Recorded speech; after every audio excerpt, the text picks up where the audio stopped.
Hello बच्चों, welcome to the N S K learner. I am Rupesh आणि आज आपण बघणार आहोत CTET एक्झामबद्दल अत्यंत महत्त्वाचा टॉपिक, ज्याचं की नाव आहे जीन पियाजे. जीन पियाजे एक मनोवैज्ञानिक आहे की हे प्रत्येक एक्झाममध्ये CTETच्या प्रत्येक वर्षी हे येतात. याच्यावरती कमीत कमी 3 ते 4 क्वेश्चन आणि जास्तीत जास्त 5 ते 6 क्वेश्चन या टॉपिकवर येतात. हा परीक्षेच्या दृष्टिकोनातून अत्यंत महत्त्वाचा टॉपिक आहे. तर हा टॉपिक तुम्हाला करायलाच हवा. हा टॉपिक इम्पॉर्टंट आहे, तर कुठल्याही प्रकारे तुम्ही या टॉपिकला स्किप करू नका. मी तुम्हाला जे एक्झाममध्ये येते तेवढंच सांगणार आहे. कुठल्या गोष्टी एक्झाममध्ये येतात तेवढ्याच तुम्हाला मी सांगेन, आणि कुठल्या गोष्टी तुम्हाला पाठ करायच्या आणि कुठल्या गोष्टी ह्या समजून घ्यायच्या हे सुद्धा सांगेन. सर्व कन्सेप्ट सांगितल्याच्यानंतर तुम्हाला मी लास्टला काही PYQ म्हणजे प्रिवियस इयर क्वेश्चनसुद्धा घेणार आहे. ते सुद्धा तुम्ही बघून जा की आपण जे शिकवलेलं आहे त्याच्यावरतीच क्वेश्चन येतो, फक्त थोडासा फिरून येतो. ते समजून जर तुम्ही सॉल्व केला तर तुम्हाला नक्की यश येणार. ठीक आहे. तुम्ही चॅनलला आपल्या जर नवीन असाल तर सबस्क्राईब करून घ्या, व्हिडिओला लाईक करा, तुमच्या मित्रमैत्रिणींना शेअर करा, जेणेकरून मोठ्या प्रमाणात सर्वांना या गोष्टीचा फायदा होणार, या टॉपिकचा फायदा होणार. आणि कमेंट सेक्शनमध्ये सुद्धा तुम्ही मला कळवा की कुठल्या टॉपिकवर व्हिडिओ मी घ्यायला पाहिजे. ठीक आहे. तर आता आपण चालू करूया जीन पियाजेबद्दल. सर्वात पहिले आपल्याला काही गोष्टी माहिती असणे महत्त्वाचे आहे. ज्या महत्त्वाच्या गोष्टी आहेत त्या तुम्हाला माहिती असायला हव्या. ठीक आहे. तर सर्वात पहिले जीन पियाजेबद्दल थोडीफार माहिती बघूया. याच्यामध्ये बघा, जीन पियाजे यांचा जन्म कधी झाला. जीन पियाजे यांचा जन्म 9 ऑगस्ट 1896ला झाला. ठीक आहे. जीन पियाजे हे कुठलचे मनोवैज्ञानिक होते हे तुम्हाला विचारू शकतात. तर जीन पियाजे हे स्वित्झर्लंडचे मनोवैज्ञानिक होते. ठीक आहे. त्यानंतर यांनी जे एक्सपेरिमेंट केले, यांनी जे प्रयोग केलेले आहे, हे प्रयोग यांनी स्वतःच्या मुलावरती केलेले आहे. The experiment on own child. Jean पियाजे यांनी एक कन्सेप्ट मांडलेला आहे. तो कन्सेप्ट असा आहे की त्यांनी सांगितलेला आहे की विचार हे प्रथम येत असतात, त्यानंतर व्यक्ती भाषा शिकतो. तर विचारांना प्रथम महत्त्व दिलं, भाषेला दुय्यम महत्त्व दिलं. ठीक आहे. विचार पहिले येतो, त्यानंतर भाषा येतात असं सांगितलं. First thought come then language. ठीक आहे. त्यानंतर त्यांनी सांगितलं की विकास हा प्रथम होत असतो, त्याच्यानंतर मुलं हे शिकतात. First development then learning. त्यांनी जी प्रोसेस दिलेली आहे, ही प्रोसेस ही डिस्कंटिन्युअस प्रोसेस आहे. ज्या त्यांनी या स्टेजेस दिलेल्या आहे, एकूण त्यांनी 4 स्टेजेस दिलेल्या आहे. त्या स्टेजेस कशा आहेत? स्टेजेस ह्या क्वालिटेटिव्ह आहेत. क्वालिटेटिव्ह स्टेजेस आहेत. जे हे जीन पियाजे हे मनोवैज्ञानिक आहेत, ते कसे आहेत? तर ते रचनावादी, कट्टर रचनावादी आहे. याच्यामध्ये हे 2 पॉईंट अत्यंत महत्त्वाचे आहे. Quantitative thoughts and qualitative thoughts. लर्नरचे म्हणजे जे छोटे मुलं आहेत, जे चिल्ड्रन्स अँड अडल्ट, यांचे जे क्वांटिटेटिव्ह थॉट्स आहेत आणि क्वालिटेटिव्ह थॉट्स कसे असतात. Quantitative thoughts childrens and learner are same and qualitative thoughts are different. त्यांचे क्वांटिटेटिव्ह थॉट्स हे सेम असतात आणि क्वालिटेटिव्ह थॉट्स हे डिफरंट असतात. एवढं तुम्ही फक्त लक्षात ठेवा. जीन पियाजे यांनी जी थेरी दिलेली आहे, कॉग्नेटिव्ह डेव्हलपमेंट थेरी, ती थेरी युनिव्हर्सल आहे. युनिव्हर्सल आहे याचा अर्थ असा होतो की ती कुठेही तुम्ही जर घेऊन गेले, कुठल्याही प्लेसला घेऊन गेले, कुठल्याही ठिकाण जरी चेंज झाले तरी ती जी प्रोसेस आहे, जी ती थेरी आहे, कॉग्नेटिव्ह डेव्हलपमेंट थेरी आहे, त्याची प्रोसेसिंग जी होते ती कुठल्याही ठिकाणी सारखीच होणार आणि ती इनव्हेरियंट आहे. इनव्हेरियंट आहे म्हणजे काय? अपरिवर्तनीय आहे. अपरिवर्तनीय असले थेरी युनिव्हर्सल अँड इनव्हेरियंट म्हणजे अपरिवर्तनीय आहे. मुलाबद्दल जीन पियाजे यांनी एक गोष्ट म्हटलेली आहे. मुलांना त्यांनी म्हटलेले आहे लिटल सायंटिस्ट, म्हणजे छोटे वैज्ञानिक, लिटल सायंटिस्ट म्हटलेले आहे. ठीक आहे. त्यानंतर आपल्याला आता बघायचं आहे की फॅक्टर, कॉग्नेटिव्ह डेव्हलपमेंट थेरी जी दिलेली आहे जीन पियाजेने, तर त्याच्यामध्ये कुठले फॅक्टर हे काम करतात, कुठल्या फॅक्टरच्या आधारे कॉग्नेटिव्ह डेव्हलपमेंट होते. तर सर्वात पहिला फॅक्टर आहे मॅच्युरेशन. हे 4 जे फॅक्टर दिलेले आहे कॉग्नेटिव्ह डेव्हलपमेंटचे जीन पियाजेने, हे 4 फॅक्टर तुम्हाला पाठच करावं लागते, कारण की एक्झाममध्ये हे 4ही फॅक्टर विचारतात. याच्यामधील तुम्हाला 3 फॅक्टर दिले जाऊ शकतात, 4था फॅक्टर हे वेगळा दिला जाऊ शकते आणि विचारतात की याच्यापैकी कुठला फॅक्टर हा जीन पियाजेने दिलेला नाही. ते 4 फॅक्टरसुद्धा तुम्हाला तोंड पाठ असायला हवे. पहिला आहे maturation. Physical and mental growth of the individual. जे फिजिकल आणि मेंटल ग्रोथ आहे प्रत्येकाची, ही होत असते मॅच्युरेशनच्या याने. ठीक आहे. सेकंड आहे द एक्सपिरियन्स अँड ॲक्टिव्हिटी. ठीक आहे. सेकंड आहे experience and activity. Experience and ॲक्टिव्हिटीच्या माध्यमातून मुलांचं कॉग्नेटिव्ह डेव्हलपमेंट होते. त्यानंतर थर्ड आहे सोशल इंटरॅक्शन. सोशल इंटरॅक्शनच्या मदतीने सुद्धा कॉग्नेटिव्ह डेव्हलपमेंट होते.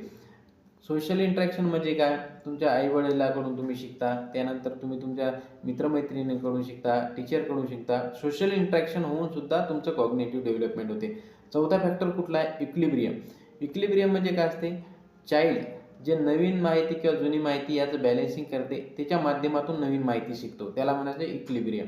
तर हे 4 फॅक्टर आहेत कॉग्नेटिव्ह डेव्हलपमेंटचे. पहिलं आहे मॅच्युरेशन, सेकंड आहे एक्सपिरियन्स अँड ॲक्टिव्हिटी, थर्ड आहे सोशल इंटरॅक्शन आणि चौथा आहे इक्विलिब्रियम. हे 4ही फॅक्टर तुम्ही लर्न करून घ्या, तोंडपाठ करा. हे एक्झाममध्ये येतात म्हणजे येतात. त्यानंतर बघायचं आहे आपल्याला इम्पॉर्टंट टर्म्स. कुठल्या इम्पॉर्टंट टर्म आहे त्या टर्मबद्दल माहिती घ्यायच्या. पहिल्या आहे स्कीमा. स्कीमा कशाला म्हणतात? ह्या प्रत्येक गोष्टीचं तुम्हाला एक्सप्लेनेशन समजून घ्यावं लागेल. याच्यावर क्वेश्चन येतात, उदाहरणं दिली जातात आणि तुम्हाला ओळखायला सांगतात हे कुठल्या प्रकारच्या टर्मला फिट होतो. ठीक आहे, तर तुम्ही हे समजून घ्या. स्कीमा कशाला म्हणतात? स्कीमा आहे कॉग्नेटिव्ह स्ट्रक्चर आहे, storage knowledge, building block of thinking. सरळ भाषेत सांगायचं झालं, स्कीमा म्हणजे एखादी माहिती तुम्ही तुमच्या इंटेलिजन्स किंवा तुमच्या डोक्यामध्ये साठवणे, त्याला म्हणायचं स्कीमा. नवीन माहिती, उदाहरणार्थ सांगायचं झालं, कुत्रा. तुम्ही एखादा कुत्रा बघितला, त्याचा रंग काळा आहे, त्याला 4 पाय आहे, 2 डोळे आहे, 1 शेपूट आहे. ही तुम्हाला नवीन माहिती मिळेल. ही माहिती तुम्ही डोक्यामध्ये स्टोअर करणे, तुमच्या इंटेलिजन्समध्ये स्टोअर करणे, याला म्हणायचं स्कीमा. जसे की उदाहरणार्थ दिलं, जेवण करताना तोंडाने जेवण करतो आपण आणि 32 वेळा चावणे, याला म्हणायचं स्कीमा. म्हणजे नवीन माहिती तुम्हाला मिळाली. जसे की कुत्र्याचा आवाज कसा येतो, ही माहिती तुम्हाला मिळाली, म्हणजे स्कीमा. नवीन माहिती स्टोअर करणे याला स्कीमा म्हणायचं. त्यानंतर येते ॲडॅप्टेशन. ॲडॅप्टेशन म्हणजे काय? नवीन माहितीशी किंवा नवीन वातावरणाशी जुळून घेणे. ॲडॅप्टेशनचे 2 प्रकार पडतात. एक आहे ॲसिमिलेशन आणि दुसरा ॲकोमोडेशन. ठीक आहे, ॲसिमिलेशन अँड ॲकोमोडेशन. ॲसिमिलेशन म्हणजे काय? नवीन ज्ञान ग्रहण करणे आणि स्कीमामध्ये संग्रहित करणे. ॲसिमिलेशनमध्ये फक्त तुम्ही नवीन ज्ञान मिळवता आणि स्कीमामध्ये तुमच्या संग्रहित करता. उदाहरणार्थ सांगायचं झाल्यावर कुत्र्याचं उदाहरण घेऊ आपण. डॉग्स. तुम्ही एक कुत्रा बघितला, त्याचा रंग काळा आहे, त्याला 4 पाय आहे, 2 डोळे आहे, 1 शेपूट आहे. हे तुम्हाला माहिती मिळाली. ही मिळालेली माहिती तुम्ही तुमच्या स्कीमामध्ये फिट करणे, याला म्हणायचं ॲसिमिलेशन. ॲकोमोडेशन काय आहे? ॲकोमोडेशन म्हणजे नवीन जे तुम्हाला जुनी माहिती आहे, पूर्वज्ञानामध्ये बदल करून नवीन ज्ञान मिळवणे, पूर्वज्ञानामध्ये बदल करून नवीन ज्ञान मिळवणे, याला म्हणायचं ॲकोमोडेशन. ॲकोमोडेशन म्हणजे जुन्या माहितीमध्ये मॉडिफिकेशन करणे. म्हणजे जुन्या माहितीमध्ये मॉडिफिकेशन जर होत असेल स्कीमामध्ये, तर त्याला म्हणायचं ॲकोमोडेशन. ठीक आहे, उदाहरणार्थ कुत्र्याचा घेतला. तुम्ही जर एखादा घोडा बघितला, हॉर्स बघितला, त्याचासुद्धा रंग काळा आहे, त्यालासुद्धा 4 पाय आहे, त्यालासुद्धा 2 डोळे आहे, त्यालासुद्धा 1 शेपूट आहे. ठीक आहे, परंतु कुत्र्याचा आवाज हा भोभो येतो आणि घोड्याचा आवाज भोभो येत नाही. तर तुम्ही इथे कन्फ्यूज होणार. तर तुम्हाला जुन्या माहितीमध्ये जे तुम्हाला पूर्वज्ञान आहे, त्याच्यामध्ये तुम्हाला मॉडिफिकेशन करावं लागेल. मॉडिफिकेशन केल्याच्या नंतर तुम्हाला लक्षात येऊन जाईल की घोड्याचा आवाज आणि कुत्र्याचा आवाज वेगळा असतो. तर भोभो करतो हा कुत्रा असतो आणि घोड्याचा आवाज हा वेगळा असतो, त्याच्यामुळे हा घोडा आहे. तर अशा प्रकारे ॲकोमोडेशन होते. ॲकोमोडेशन कसं ओळखायचं? जर माहितीमध्ये मॉडिफिकेशन होत असेल, पूर्वज्ञानाचा यूज करून जर नवीन माहिती घेताना मॉडिफिकेशन होत असेल, तर त्याला ॲकोमोडेशन म्हणायचं. ठीक आहे. इक्विलिब्रिएशन काय असतं? ॲसिमिलेशन आणि balancing between assimilation and ॲकोमोडेशन.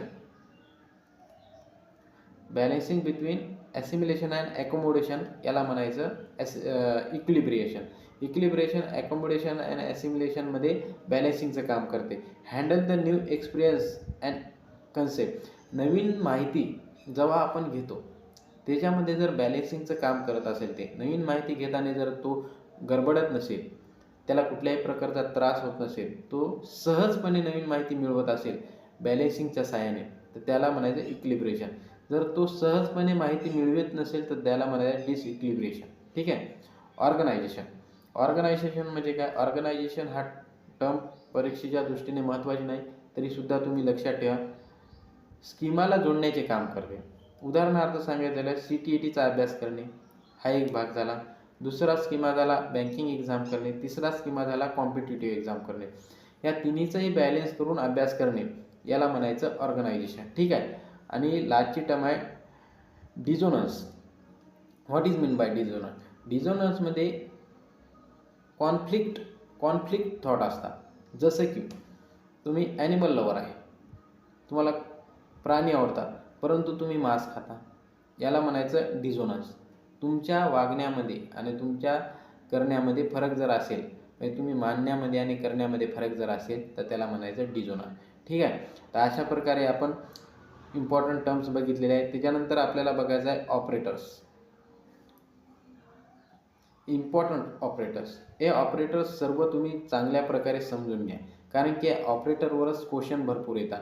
Operator जर तुम्हाला समजले तर तुम्हाला चारही स्टेज, जे कॉग्निटिव्ह डेव्हलपमेंटच्या 4 स्टेज आहेत ते समजायला सोपे जाणार. सर्वात पहिला ऑपरेटर आहे object permanence. What is mean by object permanence? Object permanence म्हणजे उदाहरण सांगायचं झाल्या, जर तुम्ही घरामध्ये तुमच्या मुलापासून, छोट्याशा बाळापासून जर मोबाईल लपवून ठेवला तर तो मोबाईल तो शोधतो, त्याला म्हणायचं ऑब्जेक्ट परमनन्स. कुठलीही गोष्ट जर तुम्ही छोट्या मुलाच्या डोळ्यापासून लपवून ठेवण्याचा प्रयत्न केला आणि त्याला शोधायची सांगितली तर तो ती गोष्ट फाइंड करतो. जसे की टॉय, त्याचे खेळणेसुद्धा तो फाइंड करतो, त्याला म्हणायचं ऑब्जेक्ट परमनन्स. ॲनिमिझम किंवा ॲनिमेस्टिक थिंकिंग. ॲनिमिझम किंवा ॲनिमेस्टिक थिंकिंग कशाला म्हणताय? Not understanding living and non living thing. Living आणि नॉन लिव्हिंग थिंगमध्ये जर त्याला फरक समजत नसेल तर त्याला म्हणायचं ॲनिमिझम. उदाहरणार्थ सांगायचं झाल्यास, घरामध्ये जेव्हा बाळ कुठे पडते, ते पडल्याच्या नंतर आपण त्या भिंतीला किंवा त्या जागेला मारतो. ठीक आहे. मारल्याच्यानंतर बाळाला वाटते की त्या जागेला सुद्धा लागले असेल, परंतु ती जागा नॉन लिव्हिंग असते, निर्जीव असते. सजीव असते का नाही, तिला कुठल्याही प्रकारे त्रास होत नाही, परंतु ती गोष्ट छोट्या मुलाला समजत नाही.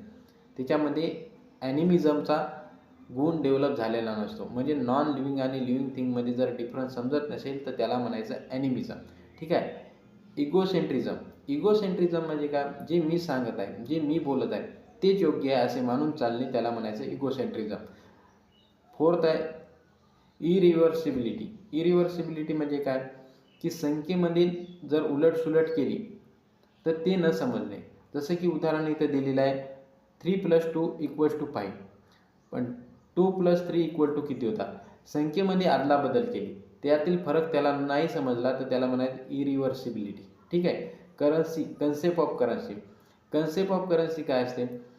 उदाहरणार्थ जर एखाद्याला 500ची नोट दिली आणि 200चे कॉईन दिले, फक्त 1-1 रुपयाचे 200 कॉईन दिले आणि एक 500ची नोट दिली, तर छोटं मूल काय करणार? ते कॉईन घेऊन जाणार, कारण की त्याला वाटते की हे जास्त कॉईन आहे, परंतु करन्सीची व्हॅल्यू 500 रुपयाच्या नोटची जास्त आहे हे त्याला समजत नाही. त्याला म्हणायचं कन्सेप्ट ऑफ करन्सी.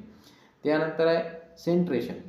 सेंट्रेशन म्हणजे काय? एखाद्या विशिष्ट गोष्टीवर लक्ष केंद्रित करणे, संपूर्ण गोष्टी न बघता एखाद्या बाजूवर लक्ष केंद्रित करणे. ठीक आहे. Reflection action. रिफ्लेक्शन ॲक्शन म्हणजे काय? तुम्ही जर छोट्या बाळावर ओरडले, रागावले तर ते लगेच रडायला लागते, त्याला म्हणायचं रिफ्लेक्शन ॲक्शन. ठीक आहे. इमिटेशन. इमिटेशन म्हणजे काय? नक्कल करणे, कॉपी करणे. जसे की छोटे मुलं आईवडिलाची कॉपी करतात, एखाद्या ॲनिमलची कॉपी करतात, प्राण्याची कॉपी करतात, त्याला म्हणायचं इमिटेशन. ठीक आहे. त्यानंतर आहे कन्झर्वेशन. कन्झर्वेशन हे टॉपिक समजून घ्या. जर शेप आणि साईजमध्ये फरक केला, शेप आणि साईज एखाद्या आकारात किंवा त्या साईजमध्ये जर आपण चेंज केला, पण त्याच्यामध्ये जी क्वांटिटी आहे, जसे की पाण्याची क्वांटिटी घेऊ आपण, एखाद्या ग्लासाच्या दोन्ही ग्लास घेतले, त्या शेपमध्ये फरक, याचा शेप मोठा आहे, याचा उंच आहे. ठीक आहे. परंतु त्याच्यात पाण्याची क्वांटिटी, जे पाणी टाकलं ते जर 1-1च लिटर असेल तर त्याच्यातील फरक त्याला समजत नाही. ज्याची हाईट जास्त त्याला वाटतं हा पाणी जास्त आहे, परंतु दोघांमध्ये सुद्धा 1-1 लिटर पाणी आहे, त्याला म्हणायचं कन्झर्वेशन. ठीक आहे. सेरिएशन. सेरिएशन कशाला म्हणतात? सेरिएशन म्हणजे सरळ भाषेत सांगायचं झाल्यास, तुम्हाला जर छोट्या गोष्टीपासून मोठ्या गोष्टी दिल्या आणि सिक्वेन्सनं लावायला सांगितल्या तर ते लावता न येणे, त्याला म्हणायचं सेरिएशन. जसे की याला ब्लॉक दिले, छोटे छोटे ब्लॉक दिले, छोट्या ब्लॉकपासून मोठ्या ब्लॉकपर्यंत लावायला सांगितले, परंतु त्याला लावता नाही आले, कारण की त्याला सिक्वेन्स नाही समजला. सेरिएशनमध्ये विद्यार्थ्याला साईजचा सिक्वेन्स समजत नाही, त्याला म्हणायचं सेरिएशन. असे हे ऑपरेटर्स आहेत. हे ऑपरेटर प्रत्येक स्टेजमध्ये वेगवेगळ्या प्रकारे काम करतात. ते आपण स्टेप समजताना स्टेजेस बघताना बघूया. हे ऑपरेटर तुम्ही समजून घ्या. समजलं नसेल तर तुम्ही रिपीट हा व्हिडिओ बघा, 2 वेळा बघा, 3 वेळा बघा. समजल्याच्या नंतरच तुम्हाला क्वेश्चन सॉल्व करता येणार, कारण की क्वेश्चन हे या ऑपरेटरवर जास्त प्रमाणात येतात. ठीक आहे. आता आपण बघूया स्टेजेस ऑफ कॉग्निटिव्ह डेव्हलपमेंट, जो की मेन पॉईंट आहे. ठीक आहे. स्टेजेस बघूया. पहिली स्टेज आहे sensory motor stage. Sensory motor स्टेजचं वय आहे 0 to 2 वर्ष. सेन्सरी मोटार स्टेजमध्ये जे मुलं असतात त्यांचं वय असते 0 to 2 वर्ष. हे याच्यामध्ये कशा प्रकारे मुलं बिहेव करतात? लर्न बाय सेन्स, म्हणजे त्यांच्या सेन्सेसच्या मदतीने शिकतात. कुठकुठले सेन्स? आईज डोळा, इयर कान, नोज नाक, स्किन आणि टीथ किंवा टंग किंवा तुम्ही टेस्टच्या मदतीने शिकता. डिफर इमिटेशन करतात, नक्कल करतात. या वयातील मुलं नक्कल करतात, त्यानंतर कॉपी करतात कुत्र्याची, मांजराची, घरातील एखाद्या व्यक्तीची. ऑब्जेक्ट परमनन्स असते त्यांच्यामध्ये. ऑब्जेक्ट परमनन्सचा गुण सेन्सरी मोटार स्टेजमध्ये असतो. ऑब्जेक्ट परमनन्स म्हणजे काय? त्यांच्या डोळ्यासमोर एखादा बावलं किंवा टॉय किंवा खेळणं लपवलं तर ते शोधतात. ठीक आहे. डेव्हलपमेंट ऑफ लँग्वेज, या स्टेजमध्ये लँग्वेजची डेव्हलपमेंट होणं चालू होते. रिफ्लेक्शन ॲक्शन होते. गोल डायरेक्टेड बिहेवियर असतो त्यांचा. गोल डायरेक्टेड बिहेवियर असतो म्हणजे काय असतो? ते एखादी गोष्ट मिळवायसाठी धडपड करत असतात. जसं की एखादा बॉल त्यांना मिळवायचा आहे, ती मिळवण्यासाठी रडतील, ओरडाओरड करतील, तो ओढण्याचा प्रयत्न करतील. तर गोल ओरिएंटेड बिहेवियर असतो त्यांचा. सेन्सरी मोटार स्टेजमध्ये हे सर्व गुण मुलांमध्ये असते. सेकंड स्टेज कोणती आहे? प्री ऑपरेशनल स्टेजमध्ये वर्ष 2 ते 7 वयोगटातील मुलं असतात. वर्ष 2 ते 7. ठीक आहे. याच्यामध्ये मुलामध्ये कुठकुठले गुण असतात? एक तर ते सिम्बॉलिक रिप्रेझेंटेशनचा गुण त्याच्यामध्ये असतो. सिम्बॉलिक रिप्रेझेंटेशन म्हणजे काय? जर मुलासमोर तुम्ही एखाद्या गोष्टीचं, एखाद्या स्वीटचं, एखाद्या लाडूचं किंवा कुठल्याही गोष्टीचं नाव घेतलं तर त्या गोष्टीबद्दल मुलाच्या डोक्यामध्ये एक इमेज तयार होते. जसं की इथं उदाहरणामध्ये सांगितलेला बनानाचं नाव घेतल्यानंतर या मुलाच्या डोक्यामध्ये बनानाचे चित्र तयार झाले. जसं की आईस्क्रीमचं नाव जर तुम्ही मुलासमोर घेतलं तर त्याच्या डोक्यामध्ये आईस्क्रीमचे एक चित्र, इमेज तयार होणार. त्याला म्हणायचं सिम्बॉलिक रिप्रेझेंटेशन. जर मुलासमोर तुम्ही एखाद्या खाण्याच्या गोष्टीचं किंवा कुठल्याही गोष्टीचं नाव घेतलं, त्याच्याबद्दल जर त्या डोक्यामध्ये इमेज किंवा चित्र तयार होत असेल तर त्याला म्हणायचं सिम्बॉलिक रिप्रेझेंटेशन. सेकंड कुठला गुण येतो? ते इगोसेंट्रिक असतात. जे मी करत आहे, जे मी सांगत आहे तेच योग्य आहे असं मानून चालतात. ठीक आहे. सेंट्रेशन म्हणजे काय? एखाद्या विशिष्ट गोष्टीकडे केंद्रित असतात. याच्यामध्ये कुठकुठले गुण विद्यार्थ्यामध्ये किंवा मुलामध्ये येत नाहीत? डिफिकल्टी इन ॲनिमेस्टिक थिंकिंग, त्यांना निर्जीव आणि सजीवमधील फरक समजत नाही. इरिव्हर्सिबिलिटी म्हणजे जर संख्येतील अदलाबदल केली ती समजत नाही. कन्झर्वेशन म्हणजे त्यांना जर एखादी गोष्ट दिली तर तिच्यातील फरक त्यांना करता येत नाही या क्वांटिटीतला. सेरिएशन म्हणजे काय? त्यांना छोट्याकून मोठ्या, मोठ्याकून छोट्या गोष्टी क्रमाने लावता येत नाही. कन्सेप्ट ऑफ करन्सी समजत नाही त्यांना. कन्सेप्ट ऑफ करन्सी याच्या पहिले आपण ऑपरेटर्समध्ये बघितलेलं आहे. Understanding point of view of other, याच्यामध्ये मुलांना किंवा छोट्या मुलांना अंडरस्टँडिंग लेवल नसते. अंडरस्टँडिंग लेवल असा क्वेश्चन एक्झाममध्ये आलेला आहे. अंडरस्टँडिंग लेवल कुठल्या स्टेजमध्ये? कॉग्निटिव्ह डेव्हलपमेंटच्या कुठल्या स्टेजमध्ये नसते? तर प्री ऑपरेशनल स्टेजमध्ये नसते. ठीक आहे. याच्यानंतर आपल्याला बघायचं आहे स्टेज नंबर थर्ड नंबरची स्टेज बघा, कॉन्क्रीट ऑपरेशनल स्टेज. वय वर्ष 7 ते 11 वयातील मुलं या स्टेजमध्ये असतात. 7 ते 11 वयातील मुलं कॉन्क्रीट ऑपरेशनल स्टेजमध्ये असतात. या स्टेजमध्ये विद्यार्थ्यांमध्ये कुठकुठल्या प्रकारचे गुण असतात, ते कुठल्या प्रकारे बिहेव करतात? सिम्बॉलिक रिप्रेझेंटेशनचा गुण असतो यांच्यामध्ये. Understanding of conservation, animistic thinking, concept of currency, irreversibility, seriation, reversible thinking, हे सर्व गुण कॉन्क्रीट ऑपरेशनल स्टेजमध्ये मुलामध्ये असतात. इंडक्टिव्ह थिंकिंग करतात, हायपोथेटिकल थिंकिंग करतात. Children clearly understand past, future and प्रेझेंटचा कन्सेप्ट जो असतो तो मुलांना समजतो. ठीक आहे. आता stage number 4, formal operational stage. वय वर्ष 11 व 11च्या वरील मुलं या स्टेजमध्ये असतात. ठीक आहे. या स्टेजमध्ये मुलं कशा प्रकारे करतात, सॉल्व कॉम्प्लेक्स प्रॉब्लेम सॉल्व करतात. इंडक्टिव्ह रिजनिंग असते, ॲब्स्ट्रॅक्ट थिंकिंग होते. याच्यामध्ये दोनमध्ये एवढा फरक आहे की कॉन्क्रीट ऑपरेशनल स्टेजमध्ये मूर्त थिंकिंग होते आणि याच्यामध्ये अमूर्त थिंकिंग होते. ठीक आहे. Understanding social issue and justice. या फॉर्मल ऑपरेशनल स्टेजमध्ये मुलं सोशल इश्यू आणि जस्टिसला अंडरस्टँड करतात, सोशल इश्यू समजतात. ठीक आहे. तर अशा प्रकारे चारही स्टेज तुम्हाला समजले असेल. या स्टेज तुम्ही पाठ करा. ज्या गोष्टी समजून घ्यायच्या आहे त्या समजून घ्या. व्हिडिओ रिपीट बघा, तुम्हाला समजेल. आता आपण बघूया PYQ, प्रिव्हियस इयर क्वेश्चन या टॉपिकवर कशा प्रकारे आले. तुम्हाला जर हो सर्व कन्सेप्ट समजला असेल तर तुम्हाला प्रश्न खूप सोपे जातील. ठीक आहे. तर आता आपण बघूया क्वेश्चन. सर्वात पहिले क्वेश्चन बघा काय आहे. बच्चे प्रदर्शित करते हैं कि जब वो जानवरों की पहचान करने के लिए अपनी मानसिक संरचना में घोड़े को पहचानने के लिए नया स्कीमा जोड़ते हैं. हे बघा, नवीन स्कीमा म्हणजे नवीन माहिती मिळवत आहे. जुन्या माहितीमध्ये मॉडिफिकेशन होत आहे. मॉडिफिकेशन जर माहितीमध्ये होत असेल तर त्या टर्मला काय म्हणतात, ॲकोमोडेशन.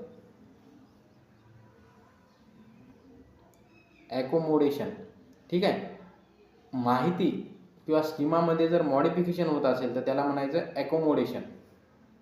त्यानंतर नेक्स्ट क्वेश्चन बघा काय दिलेलं आहे तुम्हाला. क्वेश्चन नंबर, हे सर्व क्वेश्चन पेपरमध्ये आलेले क्वेश्चन आहे. फेब्रुवारी 2026ला आलेला हा क्वेश्चन आहे. At which level of Kohlberg moral reasoning children typically do not fully understand the rule set down by other science society. Understanding level कोणत्या याच्यात नसते. हे बघा क्वेश्चन आला. Understanding level pre operational stage, second. Pre operational स्टेजमध्ये understanding level नसते. ठीक आहे. क्वेश्चन नंबर 3 बघा. क्वेश्चन नंबर 3 फेब्रुवारी 2026ला आलेला क्वेश्चन आहे. जीन पियाजे theory, intelligence is about the development of. Intelligence काय असते, माहिती कशामध्ये संग्रहित करतो आपल्या, कॉग्नेटिव्ह स्कीमामध्ये माहिती संग्रह करतो, कॉग्नेटिव्ह स्कीमा. Option number 3. ठीक आहे. त्यानंतर बघा काय दिलेलं आहे. अकॉर्डिंग टू द जीन पियाजे intelligence is the ability to make the change in dash the basic building block of learning. Basic building block of learning आपण शिकलेला आहोत, त्याला म्हणायचं स्कीमा. ठीक आहे. नेक्स्ट क्वेश्चन बघा. नेक्स्ट क्वेश्चन दिलेला आहे.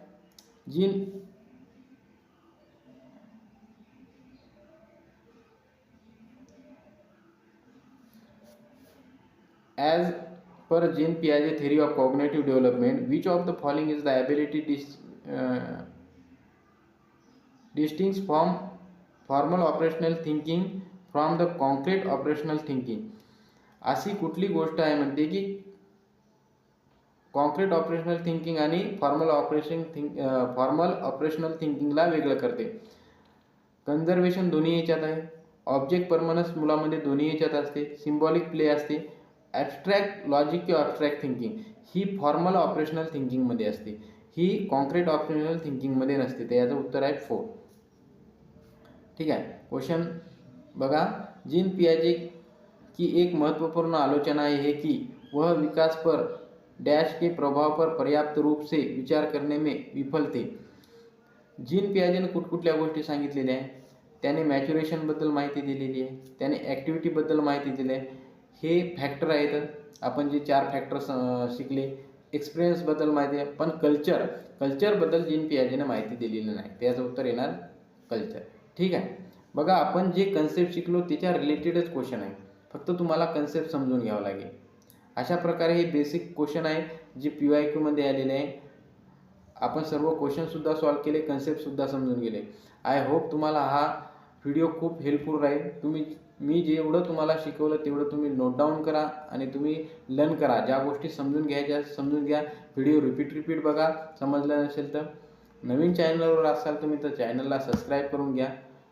व्हिडिओला लाईक करा व्हिडिओ आवडला असेल तर, आणि तुमच्या मित्रमैत्रिणींना मोठ्या प्रमाणात शेअरसुद्धा करा. आणि असेच नवीन व्हिडिओ तुमच्यासाठी घेऊन येण्यासाठी तुम्ही व्हिडिओच्या कमेंटमध्ये सांगा कुठल्या टॉपिकवर तुम्हाला व्हिडिओ पाहिजे. त्या टॉपिकवर मी व्हिडिओ बनवण्याचा प्रयत्न करीन. थँक्यू.